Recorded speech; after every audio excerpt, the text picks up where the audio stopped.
오늘 우리에게 주시는 하나님 말씀 사사기 5장입니다. 사사기 5장 1절에서 18절까지 말씀 한 절씩 교독하시고 마지막 절 합독하시겠습니다. 사사기 5장 1절에서 18절입니다.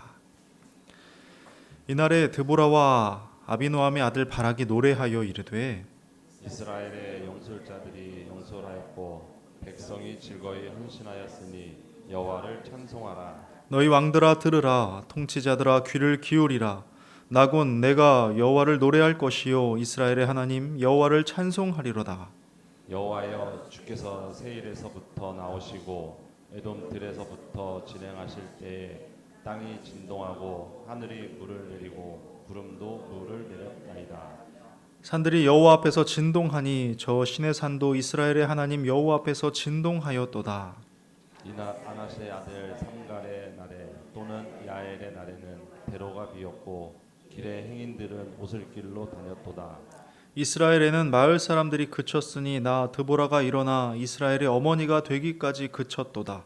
무리가 새 신들을 택하였으므로 그때 전쟁이 성문에 이르렀으나 이스라엘의 4만 명 중에 방패와 창이 보였던가. 내 마음이 이스라엘의 방백을 사모함은 그들이 백성 중에서 즐거이 헌신하였음이니 여호와를 찬송하라. 흰 나귀를 탄 자들, 양탄 자를 앉은 자들, 길에 행하는 자들아 전파할지어다. 활 쏘는 자들의 소리로부터 멀리 떨어진 물 깃는 곳에서도 여호와의 공의로우신 일을 전하라. 이스라엘에서 마을 사람들을 위한 의로우신 일을 노래하라. 그때 여호와의 백성이 성문에 내려갔도다. 깰지어다 깰지어다 드보라여 깰지어다 깰지어다 너는 노래할지어다 일어날지어다. 바락이여 아비노함의 아들이여 네가 사로잡은 자를 끌고 갈지어다. 그때 남은 귀인과 백성이 내려왔고 여호와께서 나를 위하여 용사를 치시려고 내려오셨도다. 에브라임에게서는 나온 자들은 아말렉의 뿌리 박힌 자들이요 베냐민은 백성들 중에서 너를 따르는 자들이요 마길에서는 명령하는 자들이 내려왔고 스불론에서는 대장군의 지팡이를 잡은 자들이 내려왔도다. 이사갈의 방백들이 드보라와 함께하니 이사갈과 같이 바락도 그의 뒤를 따라 골짜기로 달려 내려가니 르우벤 시내가에서 큰 결심이 있었도다. 네가 양의 우리 가운데 앉아서 목자의 피리 부는 소리를 들으면 어찌 됨이냐. 르우벤 시내가에서 큰 결심이 있었도다. 길르앗은 요단강 저쪽에 거주하며 다는 배에 머무름이 어찌 됨이냐. 아셀은 해변에 앉으며 자기 항만에 거주하도다. 스불론은 죽음을 무릅쓰고 목숨을 아끼지 아니한 백성이요 납달리도 들의 높은 곳에서 그러하도다. 아멘. 하나님의 영역과 나의 영역에 대해 한 번쯤 들어보셨을 겁니다. 하나님만이 하실 수 있는 영역이 있고 반드시 내가 해야 하는 영역이 있다는 뜻인데요. 쉬운 예로 햇빛과 물과 바람을 주시는 분은 하나님이십니다. 그러나 씨를 뿌리는 것은 나의 몫이죠. 씨앗도 내가 만들지 못하는 하나님의 영역이지만 그것을 땅에 뿌리는 일은 내가 해야 하는 것입니다. 또한 땅에 심겨진 씨앗을 자라게 하시는 분은 하나님이십니다. 그런데 그것을 수확하는 일은 나의 몫인 것이죠. 이처럼 하나님께서는 우리의 몫을 남겨놓으셨습니다. 흔히 자유의지라고 말하는 이것은 하나님께서 우리를 인격적인 존재로 대우하신다는 증거이기도 하지요. 어거스틴은 아주 유명한 말을 했습니다. 하나님 없이는 우리가 할 수 없고 우리 없이는 하나님이 하지 않으신다. 이처럼 하나님의 뜻은요, 함께라는 상호적이고 관계적인 모습으로 이루어집니다. 생각해 보세요. 만약 하나님께서 우리의 참여 없이 혼자서 모든 것을 다 하신다면 어떻게 될까요? 반대로 하나님 없이 우리가 모든 것을 하려고 한다면요? 둘 다 끔찍한 결과일 것입니다. 하나님께서는 우리를 동역자로 부르셨습니다. 그렇기 때문에 우리가 여러 상황에서 하나님의 일하심을 기대하고 기도할 때 나의 영역과 나의 몫은 무엇인지를 분명하게 인식해야 합니다. 자, 이사 준비를 하는 가정이 있다고 생각해 보죠. 이사 가는 그곳에 좋은 이웃과 좋은 환경과 좋은 교회가 있었으면 하는 바람을 가지고 있습니다. 그래서 이를 위해 기도합니다. 그런데 아시는 것처럼 기도만 해서는 아무 일도 일어나지 않습니다. 여러 정보와 재정적인 상황을 계산해 보고 거기에 맞는 위치와 집을 알아봐야 하겠죠. 그리고 계약까지 내가 해야 하는 것입니다. 당연한 것 아닐까요? 또 내 자녀가 하나님을 잘 믿고 아름다운 변화를 이루어갔으면 하는 바람이 있다고 해보죠. 그래서 이를 위해 기도합니다. 그러나 마찬가지로 기도만 해서는 아무 일도 일어나지 않습니다. 자녀를 위해 따뜻한 밥을 지어야 하겠죠. 잔소리는 치우고 긍정적이고 살리는 말을 억지로라도 해야 합니다. 가정이 쉴 만한 곳이 되도록 내 몫을 감당하는 것입니다. 그런데 보면 종종 나도 안 바뀌고 환경도 안 바꾸는데 자녀만 바꿔달라 기도하는 분들을 봅니다. 참 안타까운 일이죠. 한 신학자가 말합니다. 기도는 하나님께 모든 것을 맡기는 것이 아니라 하나님과 함께 모든 것을 감당하는 것이다. 정말 그렇습니다. 기도는 하나님께 떠넘기는 게 아니라 하나님과 함께 책임지는 것이니까요. 오늘 본문은 이러한 하나님과의 상호 관계를 잘 보여줍니다. 하나님의 약속과 그에 대한 나의 믿음, 하나님의 일하심과 나의 헌신이 바로 그것이죠. 본문 2절 말씀입니다. 이스라엘의 영솔자들이 영솔하였고 백성이 즐거이 헌신하였으니 여호와를 찬송하라. 야빈 왕에게 20년의 심한 학대를 받았던 이스라엘 백성들은 하나님께 간절히 기도했습니다. 그러자 하나님께서 선지자 드보라를 통해 응답을 주시지요. 내가 시스라와 그의 병거들과 그의 무리를 네 손에 넘겨주겠다. 그러니 납달리와 스불론 자손 10,000명을 이끌고 다볼 산으로 가라. 하나님은 약속하셨고 백성들은 약속을 따라 10,000명이 모여 다볼 산으로 갑니다.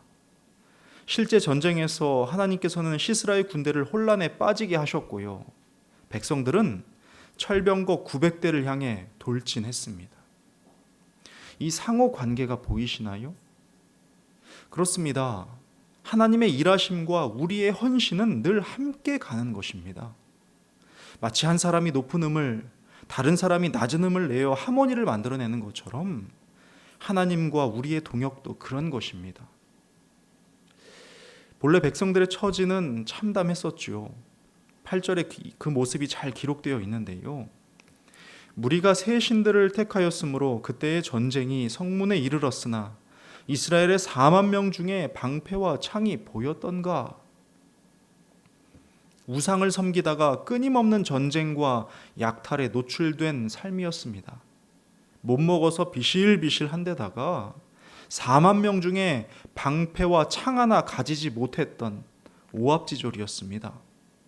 그런데 이들이 부르짖고 또 약속을 받고 헌신의 걸음을 내딛자 하나님의 약속이 성취되는 것을 눈으로 보게 됩니다.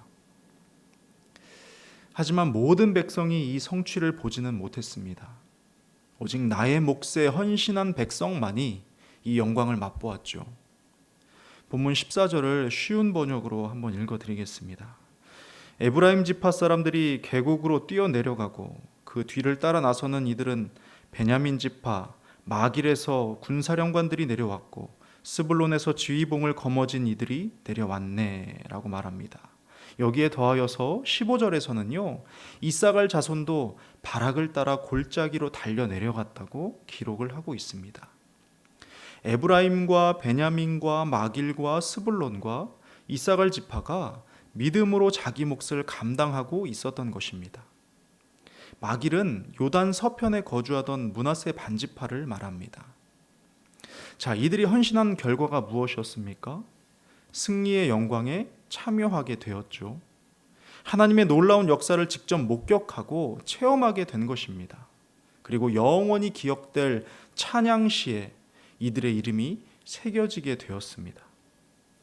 반면에 16절과 17절에서는요.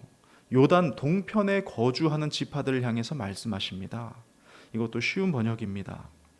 답답한 르우벤 지파는 입씨름만 벌이고 있을 뿐 싸우러 가야 할지 말아야 할지 결정을 내리지 못하고 주춤거리고만 앉아 있지.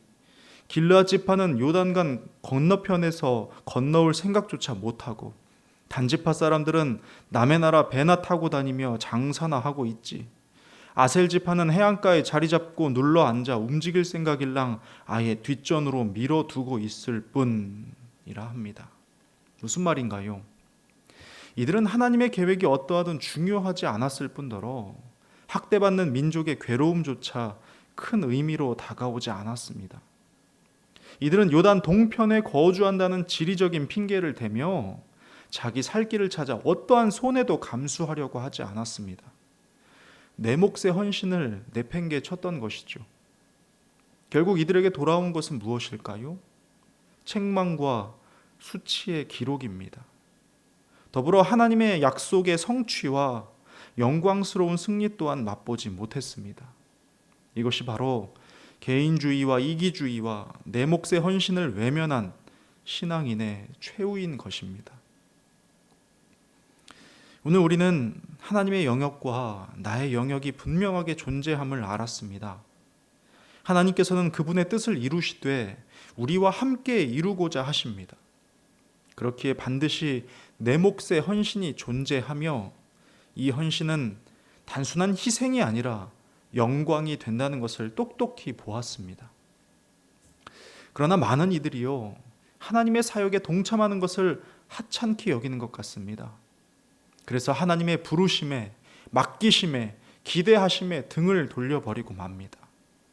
갖가지 핑계를 대고 있지만 결국 이들에게 돌아올 것은 무엇인지 분명하게 말씀해 주십니다.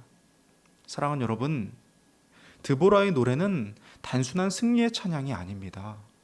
이것은 하나님과 함께한 백성들의 영광스러운 기록이고 동시에 외면한 자들에 대한 책망의 경고이기도 합니다. 그렇게 우리는 내 몫의 헌신이 무엇인지 잘 분별해야 하겠습니다. 가정에서든 직장에서든 교회에서든 백성이 즐거이 헌신하였으니 여호와를 찬송하라는 말씀대로 내 몫의 헌신을 이루어 가야 합니다. 그러할 때 우리는 모든 억압의 사슬이 끊어지는 것을 보게 될 것이고 승리의 함성을 듣게 될 것입니다.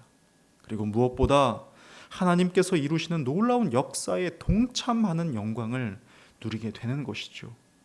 그렇게 드보라의 찬양이 우리의 삶에도 울려 퍼지기를 주님의 이름으로 축복합니다. 기도하겠습니다. 하나님 아버지 감사합니다. 오늘도 우리를 부르시고 맡기시고 기대하시는 아버지 하나님의 마음을 깨닫게 하셨습니다. 그 마음에 우리가 반응할 수 있게 되기를 원합니다. 내 몫의 헌신으로, 그 아름다운 헌신으로 주께 영광 돌리며 또한 주께서 일하시는 승리의 기쁨을 맛보는 인생이 될 수 있도록 도와주시옵소서.